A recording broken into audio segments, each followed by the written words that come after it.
I've always been fascinated by the mysterious world of voodoo and its practitioners.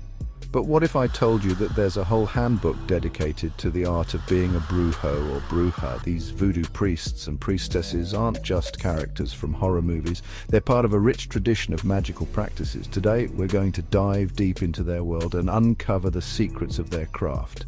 Let's start with the basics. A brujo or bruja is essentially a voodoo practitioner, but they're not your average spellcaster. One of the most fundamental skills in a brujo's arsenal is the ineluctable juju. This isn't just some trinket. It's a powerful magical amplifier. A brujo might wear it around their neck or at their belt, adding to it over time with feathers or, well, less savory items. But what really sets brujos apart is their skill in preparations. Imagine concocting potions so vile that even the bravest adventurers might struggle to keep them down. These brews, broths and gruels are the backbone of brujo magic, each with its own unique and often stomach-churning effects. Now, let's take a closer look at some of the more advanced techniques in the brujo's toolkit. Voodoo, as practiced by brujos, comes in several flavors.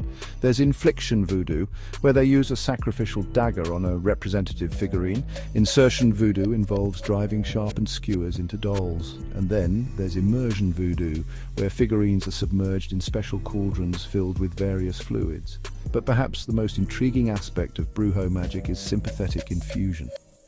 This is the art of establishing a spiritual link between an object someone has handled and a generic voodoo doll. As we've seen, the world of the brujo and bruja is complex, fascinating, and more than a little unsettling.